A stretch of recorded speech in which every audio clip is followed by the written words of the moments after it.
Considérons la repentance de Pierre. Pierre avait renié Jésus 3 fois. Et Jésus se retourna et regarda Pierre, et ce regard de Jésus brisa le cœur de Pierre. Et aussitôt, il réalisa l'étendue du péché qu'il venait de commettre, la terrible chute qu'il avait faite. Et Pierre sortit et pleura amèrement. Qui pourrait nous dire la profondeur de ce repentir? Durant les heures qui suivirent cette nuit-là, le lendemain, quand il vit Jésus crucifié et enseveli, et le jour suivant, le jour du sabbat. Dans quelle honte, dans quel désespoir il doit avoir passé ce jour. Mon Seigneur est mort, mon espérance est morte, et j'ai renié mon Seigneur. Après cette vie d'amour, après ces 3 années de communion spirituelle, j'ai renié mon Seigneur. Mon Dieu, aie pitié de moi. Je ne pense pas que nous puissions réaliser la profondeur de l'humiliation dans laquelle sombra Pierre à ce moment-là. Mais nous arrivons maintenant à un tournant dans la vie de Pierre. Le premier jour de la semaine, Jésus apparut à Pierre. Épître aux Corinthiens 15:5. Et dans la soirée, il apparut aux 11 disciples. Plus tard, sur les bords du lac de Galilée, il lui demanda 3 fois, m'aimes-tu? Et Pierre fut attristé parce que le Seigneur lui rappelait ainsi qu'il l'avait renié 3 fois. Ouais. Il répondit tristement, mais avec droiture, Seigneur, tu sais toutes choses, tu sais que je t'aime.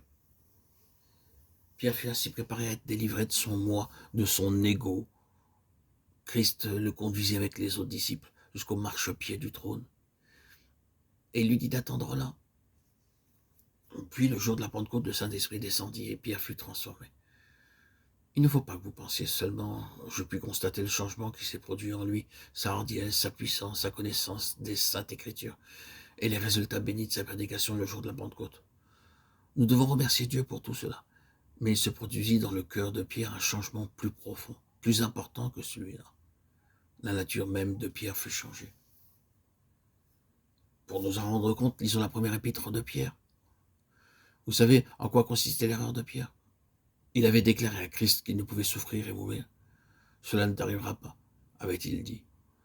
Nous voyons par là qu'il ne savait pas ce que c'était que de passer de la mort à la vie. Quand Christ l'avertit en lui disant « tu me renieras », Pierre proteste en disant qu'il ne le fera pas. Cela nous montre combien peu il connaissait ce qu'il y avait dans son cœur.